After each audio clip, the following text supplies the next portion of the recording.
he comes up and he says, "What the fuck are you doing? Like, you can't do that." I was like, I know I can't do that, but he's got the piano scarf. He's taking forever. Like, I'm thirsty here. They're coming now. That's me talking to the Look like cat. a crazy person. I look like a crazy person. I can't shake this guy. I have 6 blocks to walk. I can only move this fast. So I am trapped. In any event, his name for a while was Georgie Starr, because he thought that if he was named Georgie Starr instead of George Schultz, he would become a famous comedian and get on the Ed Sullivan Show.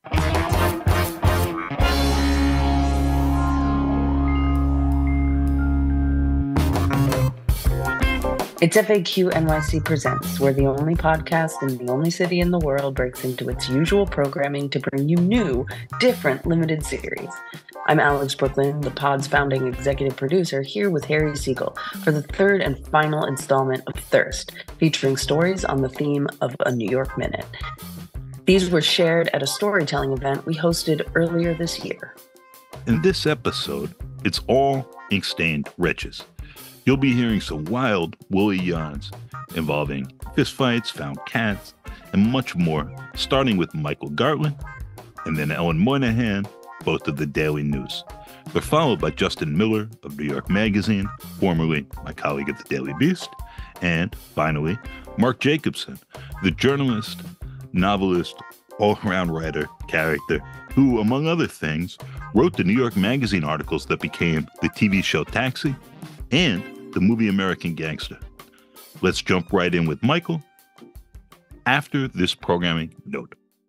Happy almost New Year, folks, as we celebrate and reflect and hope for good things in 2024. We're also feeling the same worry that every nonprofit worker feels on December 31st. Are we going to get enough donations before midnight? We need to raise as much as we can before the ball drops and the year's done, because money raised in 2023 is what sets us up for success or failure in 2024. So please go to thecity.nyc/give. That's thecity.nyc/give to help us out. If you've enjoyed listening this year, or if you just want to keep on hate listening, make a donation before it's too late. And poof, where'd it all go? Again, go to thecity.nyc/give to chip in. And because it's the very last day, the very last chance to give, I must say it again. That's how important this is. We need your help before midnight tonight.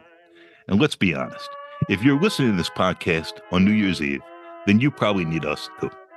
So, help us keep doing what we do by making a donation now. Say it with me. thecity.nyc/give. thecity.nyc/give. Again, for the very final time in 2023, make your donation at thecity.nyc/give. Thank you.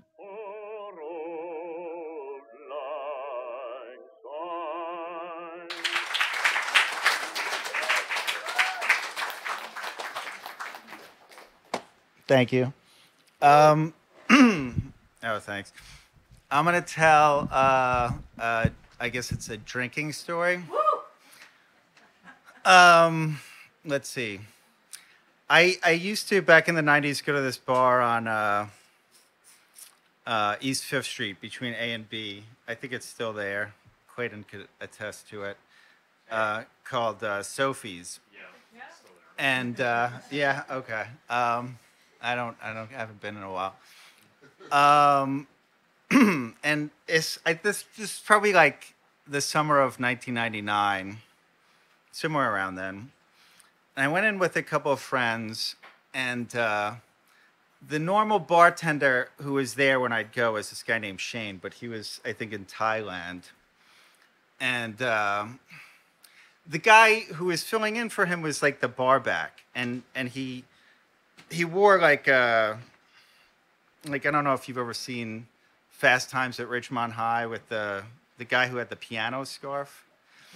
So I don't know what the guy's name was, but he was filling in, and he was real slow. And so, idiot, me, decides to reach over and pour myself a pint of beer and put whatever it was on the bar, $5 or whatever to pay for it. Now, in the back of the bar, there's a pool table, and this guy playing pool I'd never seen before, who apparently worked on like Monday or Tuesday nights I didn't go. He comes up and he says, "What the fuck are you doing? Like, you can't do that." I was like, I know I can't do that, but he's got the piano scarf. He's taking forever. Like, I'm thirsty here, and what? So I'm sorry. I paid whatever, and so he was about like half a head taller than me, a little bigger than me, pretty big guy, and he's kind of lecturing me about it. And I'm like, I know it's wrong, but I did it and I paid. So, could we just drop it? And he's going on and on and on. And I'm, and I just want to drink the beer. So he's up close. And I don't know what I said to him, back off or back the fuck up or whatever. And and I'm just kind of getting impatient with the situation. And I think this is going to end in a fight. So it's kind of a matter of who starts the fight.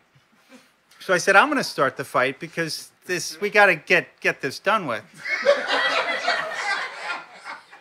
So I punched the guy in the face and very quickly was on the floor getting a beating. And now the friends who I went with were real like slow to help out because they, because I'd fucked up their night basically, and they probably felt like, I deserved like a little bit of a beatdown. So they're like, I'm watching, I'm like, where's, like I'm on the ground covering up and shit. And so, they come over, they break it up, and they're like, you guys got to get out, get the fuck out of here. So I was banned. They said, you're 86, don't come back. So months go by, and these friends, these old drinking buddies of mine, like, they could still go. But when I'd go out with them, we'd go to other bars around there. We'd go to Mona's, which is kind of like the Sophie's sister bar. And we'd go to Milano's. Anyway, we'd go to different places when I'd go out with them. And so this is probably like the winter it gets to where they still haven't forgiven me for my antics. And we're at a bar down the block called Ace Bar. And we're fucked up. And we're walking west. And a friend sees like a wheelchair in the garbage. And it's like, oh, get in. Somebody get in. And I was like, all right, I'll get in. Like, and I'm getting wheeled down the street. And I say, oh, let's go into Sophie's. So we go in, they get me in. And so now by this time, the guy I know, Shane, the bartender who's there, is, oh, Mike, what happened to you? And I'm like, well, I was telling Katie this story before. I've never said this phrase like really in my life except for this night and in retelling this story, where I preface every sentence with "the doc says," and so I was like, I know you heard about the fight, like I got in trouble, they kicked me out, whatever. I said, like a couple of days later, I lost all feeling below my waist. And like, I can't feel anything. I said, I haven't got laid in fucking months. And this is, the doc says maybe with therapy, you can regain the movement, whatever. So I say, I'm going on with the doc says thing. Everything the doc says. Doc says maybe I could get a hard on one day again. And so, and I'm just like doing the whole thing up. And so of course, like, they feel bad for me. I'm temporarily not 86 from the bar, and everybody's buying me drinks. And now the bar is like, on like a Friday or Saturday, that bar was always packed. And there were a lot of characters there. I don't know. Back then, there was a guy named Caveman. I mean, I don't know what his real. The people called him Caveman. The big beard, and he'd drink out of a pitcher. And there was a guy named Spider who sold pills. And so anyhow, like it wasn't that like crowded. You know, I could wheel, and I was wheeling like with intention, like to act like I didn't know how to wheel. So I was bumping it. Oh, I'm so sorry. I bumped into you. It's getting used to it still. And so everybody's buying me drinks. And I'm getting pretty fucked up. And I'm getting like, I got to go take a leak. So I was like, like, how do I, I'm disabled right now. Like, I'm going to get in so much trouble for this story. And so I said, well, the wheelchair's not going to fit in the bathroom. And I don't want to, I want the good times to keep rolling. So, but I said, what would make this the best ending to the evening? So I wheeled it into the middle of the bar where everybody could see me. And I stood up and I walked to the bathroom. And when I get out, they're like, get the fuck out. You're still 86th. That's my story.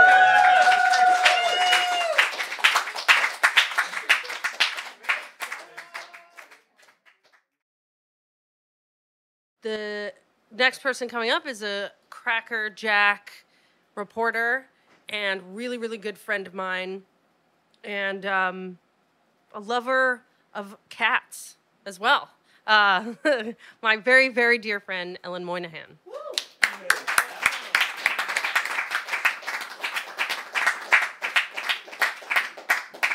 I don't know how you knew that the story was actually about a cat. I just guessed. So it was September of 2017. I was in Greenpoint for the Daily News. I remember this day, squatters, plural, had died in an apartment. Then I got a call from an editor, and she said, there's a cat stuck in a cop car in Crown Heights. And I was like, what?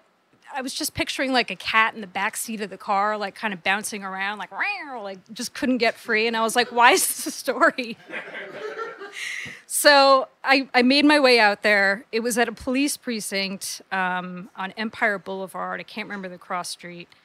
And there's a couple of other press people. One of them was a photographer sitting in how like TV guys and photographers like to bring like lounge chairs for like stakeouts. Like they have like the cup holders and the lounge chairs. They have like a freaking cooler of drinks. They have everything they're gonna need. And I was like, where's this cat? And they were like, it's in the cop car. There's like a cop SUV. And I was like, I don't see a cat. Like, where is it? It's inside the car. I'm like, what? So I don't actually remember how I figured it out, but I got the number of the guy in Staten Island who was an Uber driver who originally had the cat in his car and left his house that morning to come drive Uber, and then got as far as Crown Heights from Staten Island, picked up a passenger, and they started hearing meowing. So they investigated, and it was like a cat under the engine, like in the hood. And he was like, I'm driving to the precinct because I can't deal with this. So they drove to the precinct, and ESU came for the cat, and they somehow got the cat free, and then the cat freaked out and ran up until the wheel well of a police SUV. So by the time I got there, the cat was just like in the police SUV. And I was like searching for, I found a dirty towel on the street. I was wearing like a nice dress, high-heeled boots. I had my nails done. I had like lipstick on, and I was lying underneath the cop SUV on a filthy towel on Empire Boulevard, like like trying to find the cat. Cops were coming. It's the change in the shifts. It's the afternoon. Cops are coming. They just see a pair of legs with boots sticking out from under the cop car, the SUV. And they were like, "Are you okay, ma'am?" And I was like, "Yeah, there's a cat. You'll hear when you get in. They'll tell you, I'm sure. There was a cat in the car, and ESU came, and then the cat ran into this. Anyway, it's fine. I'm going to get the cat out." Got a can of cat food, was trying to coax the cat out. I actually have a little audio snippet of me engaging with the cat, who ended up being a kitten at the time, and I'm going to play that. They're coming now. That's me talking to the Look like cat. a crazy person. I look like a crazy person. Okay, the cat was meowing back. I sent the clip to my editor. The editor was like, she or he sounds so cute. I said to the cat, I promise I'm not leaving you here. The cop's plan was to put the SUV on a flatbed and bring it down to the garage. This poor cat's been in the car now for like, I don't know, 8 hours. And I was like, I promise I'm not going to let them do that. I'm going to free you. It's going to be okay. So I call the cops back out. I was like, I can hear where the cat is now because I recorded the cat. And then when I play it, the cat's responding. So I could hear the cat meowing. And they're like, okay. And they lifted the hood. One of the cops was like knocking around the engine with his like the end of his walkie-talkie. I'm like, no, you can't do that. I like took over. I was just like, don't do that. I'll try and get the cat, get ESU back. ESU came back. ESU, they were like, okay, play it again. I would play the thing and the cat would start meowing and meowing. And then they finally found her. She was under the wheel well. She turned into the cutest 5-week-old kitten, just big eyes. Like, they pulled her out and I immediately snatched up my new pet. And I wrapped her in the dirty towel and I was like, I've got you, you're safe. And then I took her home, and she's my cat 5 years later. Her name is Batgirl. Yeah.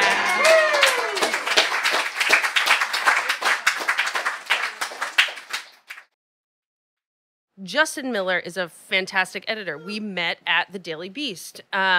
We became really good friends and have stayed in touch since we both left that fabulous establishment. So take it away, Justin Miller, New York Minute. It can be longer than a New York Minute. As an editor, I would be remiss if I were not attempting to be brief. So a little nervous. I've never done one of these before, but this is my second. So about 3 months ago, I woke up with an unexplained chest pain on my left side. And I live on the Upper East Side of the city. So I went to urgent care. Went in, and they say, this is quite serious. If this were any worse, we would send you to the ER. This could be a heart attack, a stroke, aneurysm, anything. We need to start ruling stuff out. So they have my shirt open, and all of a sudden they're putting me through a battery of tests. I'm getting freaked out. They said, okay, we can only do so much here. You need to go over to the other side, the west side of Manhattan, near Columbus Circle, to go visit a cardiologist. You need to go like right now. So I make a beeline across the park at about 66th Street. And I come out on the other side near Lincoln Center. And if you've been over there, that intersection is a bit tangled. Broadway, a bunch of other streets intersect here. So it's sort of like three roads converging at one point. And I can't walk very fast because it hurts to breathe deeply. So I'm trying to kind of balance speed to get there against this chest pain that I can't get rid of. And by the time I cross over, there's a late middle-aged gentleman and an elderly woman, and they're all crossing the street alongside me. And the man says some remark to the woman about, you got to be careful, look both ways. You could die at any minute, right? Life is precious. I don't know. I happen to look in his direction, acknowledge this. Maybe I say something like, yeah, for some reason. The older woman departs, and then it's me and him walking down Broadway. I'm going to the cardiologist. He's headed some direction himself, and we're walking at the same speed because I am really slowed down by this problem. So he starts making small talk with me. And in a couple of seconds, less than a minute, he tells me that he doesn't even live in New York. that he's visiting from Hanoi. He's here from Vietnam. So it sparks a little something in my mind. And I must have asked him, well, why do you live there now? Clearly he was an American. He said, I met my wife there. Suspicion ratchets up a little bit more. I'm trying not to, stereotype or profile. He then offers more information about how he met his wife. He met her in a massage parlor. Okay. Proceeds to tell me his entire story, that she's 24 years old. He loves that she's so much younger than him. Her father's dead, so he doesn't have to deal with that. I can't shake this guy. I have 6 blocks to walk. I can only move this fast. So I am trapped, and I'm trying to sort of make this talk pleasant. Yeah, whatever. But I'm stuck with him, and it just gets more and more detailed. And I'll try to keep it PG for the purpose of potential podcast, but he is just sort of going on ever more explicitly. I can't even remember, honestly, all the stuff he's told me. But by the end, I'm bearing down 1 or 2 blocks away from my target. I got to go to see the cardiologist. It's on like 60th, 62nd, it's clicking down, 61st. And we're still talking, and I'm trying to like not be rude. And it sort of reaches this crescendo where he tells me that he still goes to that same massage parlor. And at his age, or despite his age, he can have 4, 5, 6 girls. And I looked at him, and I made a hand gesture that was sort of like a get away from me hand gesture. It was the best I could tell. This is audio, so you can't see this if you're listening, but I went sort of like, no more. And he looked at me and he said, is that too much? I said, yeah, it is. He went into a Target. I got an EKG. That's my story.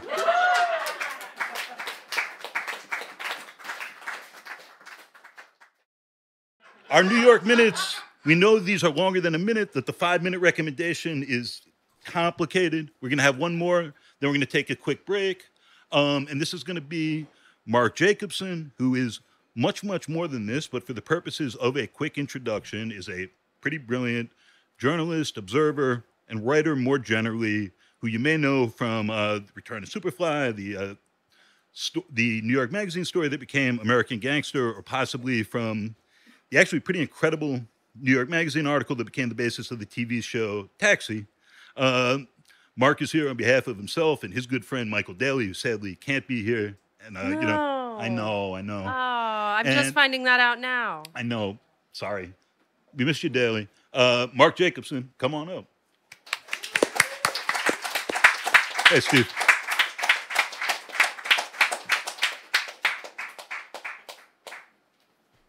I never could stand in for Daly. He's a special character. This is kind of an older New York minute, because I'm an older New York person. In fact, I have proof of that. This is a necklace that my granddaughter made for me.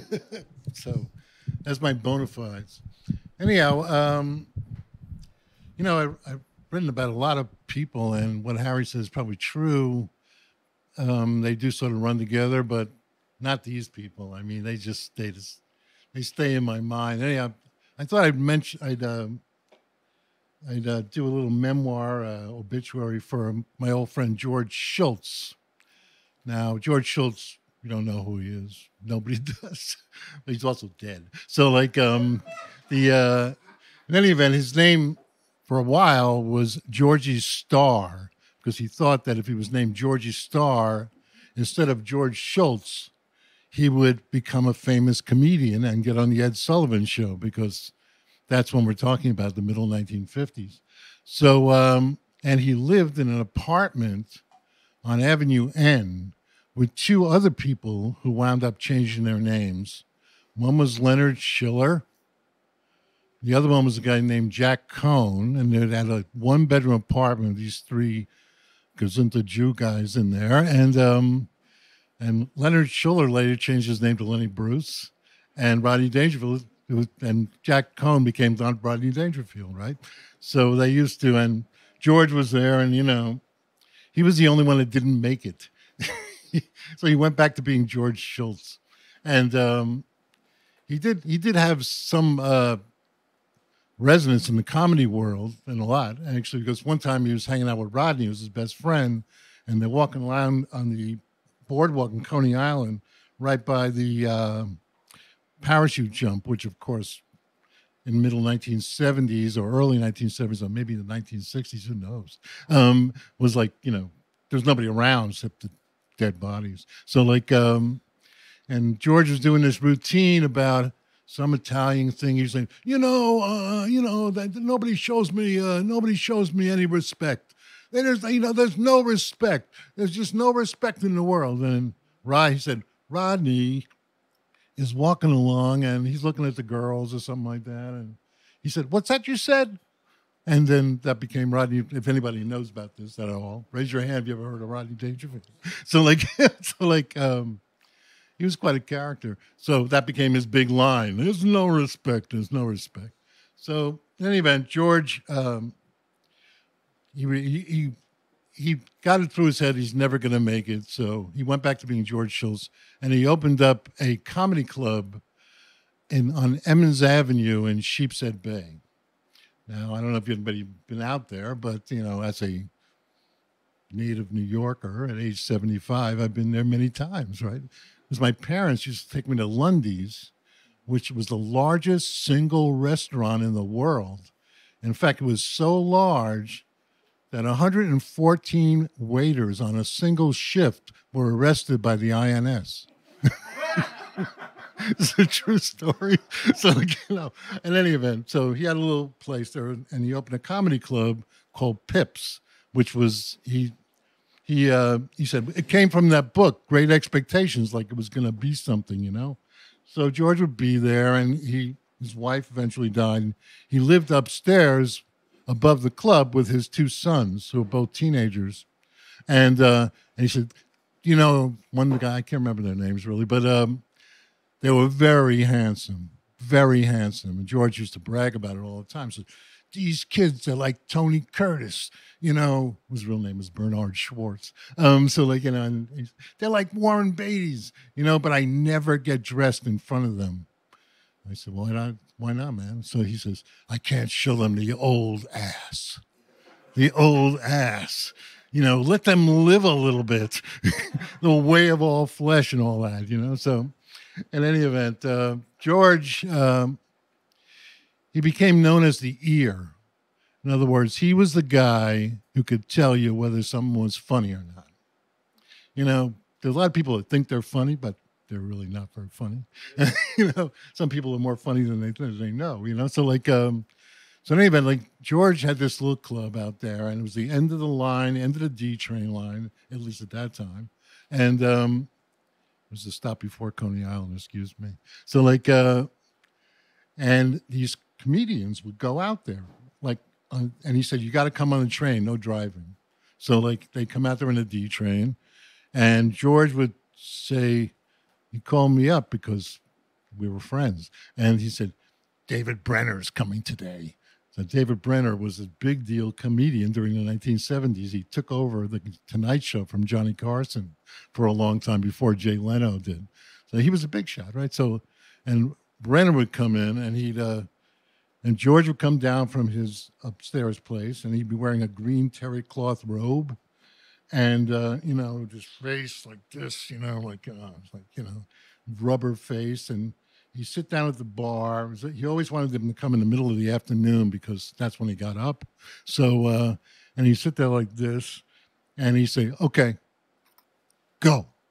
And then David Brenner would run through his routine, and George would sit there going like, funny, not funny, funny, not funny. And then, then this other guy, another famous comedian at the time, Richard Lewis, would come in, and was in a bunch of TV shows. You might know him from there.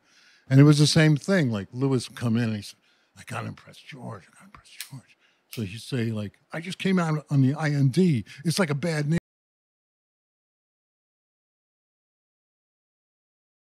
Cross it off, he was not going to do that joke. So, because George said not to do it. So then one day Robert Klein came in, who was a big, huge deal at the time. And he comes in and he's going through his routine. And George is sitting there going, funny, not funny. So Klein's like very much full of himself. You know, he'd be like, oh, I don't even know who he'd be today, but somewhere below Dave Chappelle, but probably above the guys that are at Caroline's or something. So like, and he'd say, that was funny. That was funny. You don't know what you're talking about. You know, and George would say, look, man, it's not funny. So, Klein, he stormed out into the snows of Sheepshead Bay, you know, there's guys out there with these big boats, and they're trying to tell you, we got, you go out on these boats, and you go at 8 o'clock in the morning, and they don't come back until 4 o'clock in the afternoon, no matter what happens. So if you do this, you better not get seasick. So they're out there, and they're screaming, and George is looking at him and says, he'll be back.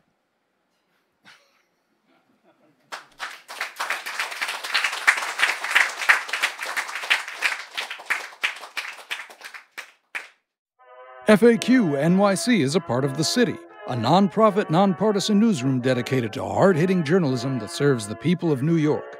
If you like what you're hearing, the best way to support our work is by setting up a monthly recurring donation at thecity.nyc/give.